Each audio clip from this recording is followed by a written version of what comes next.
Hey everyone, welcome back. Today we're diving into something I think a lot of people are thinking about these days. Oh, yeah. How to keep your best people around, especially in this crazy job market. Yeah. We're talking employee retention, Uh-huh. especially for high-performing employees. Yeah.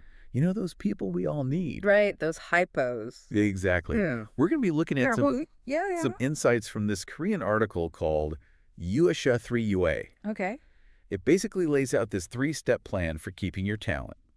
Interesting. And I'm really interested to dig into this with you. Yeah, this should be good. But before we jump into solutions, Yeah. let's talk about the problem for a second. Okay. So we all know that losing an employee costs money. Of course. But what's the impact beyond just like the dollars and cents? Well, the financial burden is definitely a big thing. You know, replacing an employee can cost like 3 to 4 times their salary. Yeah. But it's more than that. You lose momentum on projects. The rest of the team is spread thin. And then there's this institutional knowledge that just disappears. It's like that tribal knowledge loss. Yeah. It's hard to even measure. Yeah. But you feel it when it's gone. Totally. It's like all of a sudden you realize how much you relied on someone. Right. And you didn't even realize it. Exactly. So how does this Korean article approach this retention problem? Well, it all starts with teamwork, but not just like the traditional sense. They talk about using collaboration as a tool for learning. Interesting. Like community learning. Andy Lancaster talks about this in his book. Oh, yeah, driving performance through learning. That's the one. It's about creating a culture where teamwork and knowledge sharing kind of go together. I like that. It's not just about checking off boxes on a project. Right. It's about actually learning from each other while you're working. Exactly. So what would that look like in practice? Well, think about like cross-functional collaborations. Okay. So imagine pairing people from marketing and engineering to solve a problem for a customer. Interesting. They each bring these unique perspectives and they learn from each other. And it builds trust between the departments. So you're breaking down those silos. Exactly. Creating chances for people to learn organically. Yep. And I bet this extends to the digital spaces too. Oh, definitely. Platforms like Slack or Teams, Yes. they become these hubs for knowledge sharing. People can ask questions, share insights, even troubleshoot together in real time. It's like your crowdsourcing solutions. Exactly. You tap into the whole team's intelligence. Instead of relying on just one expert. Right. And here's an idea that might surprise you. Okay. The article really advocates for trios. Trios. Yeah, as a powerful way to collaborate. This actually ties in with Team Genius. Oh, that's a great book. It is the authors, Rich Karlgaard and Michael S. Malone. They argue that 3-person teams have this unique advantage. Okay. That third person acts as a balance, prevents one person from dominating, and often brings in a fresh perspective. That's a really good point. Oh. I always think of teams in even numbers. Yeah. But that third person could be the key It could be. to better problem solving. And this power of 3 idea can be applied to knowledge sharing too. Okay, how so? So think about designating certain high-performing employees as internal experts. Oh, like subject matter expert. Yeah. Instead of just relying on formal training, you're empowering these people to be the go-to resources for their areas. I see. So you're leveraging talent you already have. Exactly. Creating more of a peer-to-peer learning environment. That's it. And I think this would really appeal to high-performing employees. Yeah, I bet. People who are eager to share their knowledge and mentor others. It's a win-win. It is. These internal experts get recognized and they develop new skills. Right. And the whole team benefits from their knowledge. But you have to be careful about workload. Oh, for sure. You don't want to overload your top performers. No, definitely. So it sounds like this first step in the plan is about making learning part of how teams just naturally function. That's a good way to put it. So what's the next step in this whole plan? Okay, so step 2 shifts the focus from collaborative learning to individual empowerment. Okay. It's all about delegation and autonomy, Yeah. giving your employees the trust to learn by doing. I see where this could be tricky. Oh, yeah. Because delegation done poorly Yeah. can just turn into dumping work on someone. Right, without the proper support. Exactly. So how do you avoid that? That's a great question. Effective delegation isn't just about handing off tasks. It's about empowering growth. The article emphasizes on-the-job learning. So it's not just about doing the task. Right. It's about understanding the why behind it Exactly. and having the space to learn and make adjustments. Yeah. Giving employees the reins, trusting them to make decisions. Okay. And even, make mistakes along the way. Interesting. So you're saying we should embrace the whole fail fast, fail often idea? Well, it is about calculated risks, not reckless abandon. Right. But Ryan Babineau and John Crumboltz. Oh, from fail fast, fail often. Yeah. They would say it's crucial for any organization that wants to stay ahead. Because if you're too afraid to fail, Exactly. you just stick to the safe and familiar. Right. And that kills innovation. That makes sense. Yeah. So you need to create a culture Yeah. where it's okay to experiment. Uh-huh. And even if things don't work out, Right. the focus is on what you learned. Learning from those missteps. Okay, so you're not giving people permission to be reckless, No. but encouraging them to take calculated risks. As part of the learning process. Okay, I'm starting to see how these first two steps fit together. Yeah. Building trust through teamwork, Uh-huh. then using that trust to empower people through delegation. Right. Being okay with a little risk. And allowing for some mistakes along the way. Exactly. So what's the final piece? Okay, so step 3 addresses how we learn. It's about embracing new learning styles and moving away from that old one-size-fits-all approach to training. Especially with so much remote and hybrid work now. Right. You can't just expect everyone to show up for a full-day training in a conference room anymore. Just not realistic. Exactly. This plan talks about the need for flexible and personalized learning. So things like micro-learning. Exactly. Bite-sized chunks of content that fit into busy schedules. And I bet gamification is a part of this too, right? Oh, for sure. Making learning interactive and engaging. Yeah. The article even mentions innovation hackathons as a way to boost creativity and collaboration. Oh, that's fun. It is. But the core idea here is that employees need different ways to learn. Wait, different pathways. Right. Some people do well with structured modules at their own pace, Uh-huh. while others learn best through hands-on experience. It's about giving options that cater to different learning styles. Exactly. It's less about dictating the journey and more about creating a diverse learning environment. I like that. Me too. It's like you're saying, hey, I trust you to handle this. Right. And that can be really motivating. Oh, for sure. But I've seen so many managers Yeah. who say they delegate, Mm-hmm. but then they hover over every little thing. Yeah, the micromanaging. It totally kills delegation. It does. The article talks about that specifically. Okay. It says you got to give employees space. Space to breathe. Yeah, to experiment and, yeah, to even mess up sometimes. Because mistakes can be valuable. Totally. They're learning opportunities. So are we talking about that fail fast, fail often philosophy? In a way, it's about taking risks. But calculated risks. Yeah, not just doing crazy things. Right. But Ryan Babineau and John Crumboltz. Oh, the authors of Fail Fast, Fail Often. Exactly. They'd say it's necessary for any organization that wants to stay competitive. It makes sense. If you're always worried about being perfect, Yeah. you're never going to try anything new You won't push boundaries? or come up with those groundbreaking ideas. Exactly. So you need a culture that encourages experimentation, Okay. even if things go wrong. The focus is on learning. Exactly. You're shifting the mindset from fear of failure to seeing it as a step towards something better. But of course, you need to be clear about what kinds of risks are okay. Oh, absolutely. You don't want people making disastrous decisions. No, but you're fostering an environment Right. where calculated risks are part of learning. Exactly. It's a subtle but important difference. Okay, so we've got teamwork and shared learning, Uh-huh. and then empowering people through delegation and being okay with some risk. Yep, that's steps 1 and 2. So what's the last piece?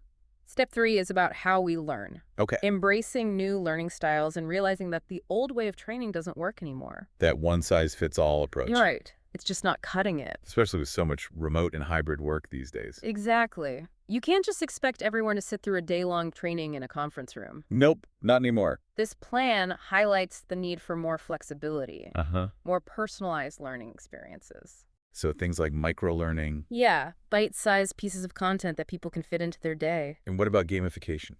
Oh, definitely. Making learning more interactive and fun. Right. The article even mentions innovation hackathons. I love that idea. It's a fun one. But the main point is recognizing that employees need different things. Different ways to learn. Yeah, some people like structured modules. Uh-huh. Self-paced. Exactly.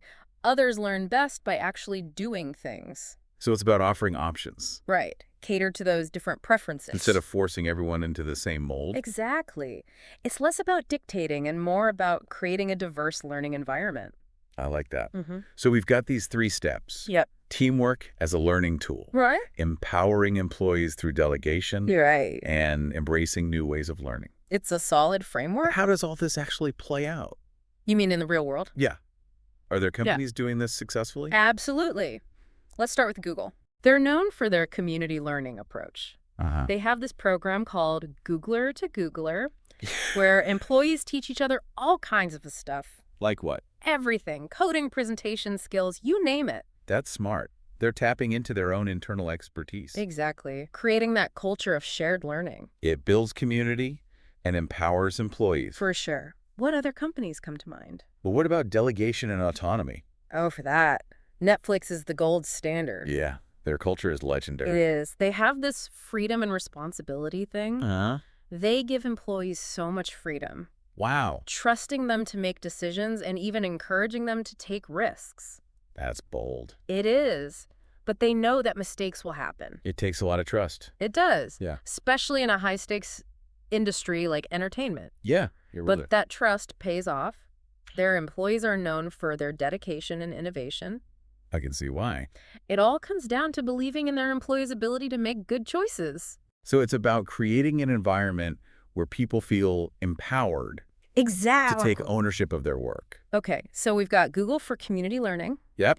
And Netflix for delegation and autonomy. What about embracing new ways of learning? Oh, for that, Salesforce is a great example. Their online platform Trailhead. I've heard of that. It's like the benchmark for gamified microlearning. Makes learning fun. It does. They've found a way to make learning a wide range of skills engaging and fun. That's awesome. And they've opened it up to anyone, not just their own employees. Smart move. It builds their brand and attracts potential talent. It's like they're sharing their knowledge with the world. Exactly. Positioning themselves as leaders and building a pipeline of talent. These examples are great. They are. But they're all huge companies. Yeah, with tons of resources. Can smaller companies or startups actually do this stuff? Oh, for sure. You just have to adapt the principles to your own situation. Okay.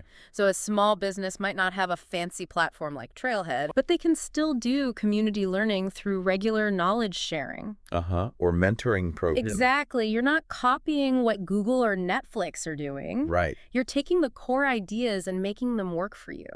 Finding what fits your own organization. Exactly. Start small or Right. experiment and be ready to make changes along the way.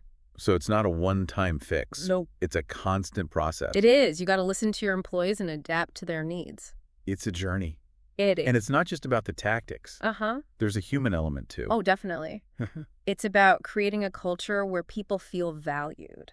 And respected. Exactly. Employees are more likely to stay if they feel like they belong. Where their work matters. Yeah, and where their contributions are appreciated. It's about creating an environment where people can be themselves. That's important. Where they feel heard and connected. To something bigger. Right. It's about showing that you care. About their well-being. Both professionally and personally. Exactly. Offering flexibility. Promoting work-life balance. Providing resources. To support their mental and physical health. Yeah. It's about helping them thrive. Not just survive. That's the ultimate goal. It's like we're moving away from just thinking about employees as workers. Yeah. And more towards seeing them as whole people. That's a good way to put it.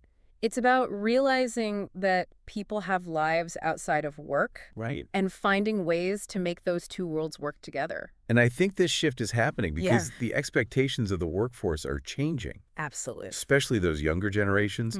They're really prioritizing purpose and well-being. They're asking tough questions. Like what? What does this company actually stand for? Right. How does my job contribute to something bigger? So it's not enough to just offer a good salary and benefits anymore. Not at all. Companies have to have a mission people believe in. Yeah, and they have to show a real commitment. To things like social responsibility. Exactly. And it can't just be talk. They have to actually walk the walk. Because employees can tell when it's not genuine. Oh, totally. They can smell hypocrisy a mile away. So it's about building trust.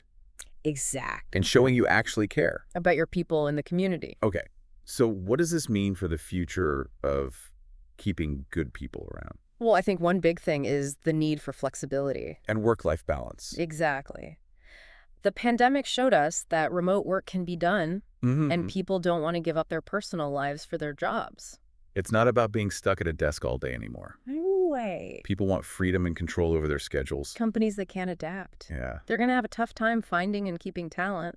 So flexibility is key. Absolutely. What else are you seeing? There's a growing focus on employee well-being. Okay. Companies are realizing that supporting their employees' mental and physical health is good for business. Because stressed out employees aren't good for anyone. Exactly. So it's about shifting away from that culture of overwork. And presenteeism. Yeah. And creating a culture that values balance and well-being. And that takes a conscious effort. It does. Employers need to offer resources and support. To help people manage stress, stay healthy, and prevent burnout.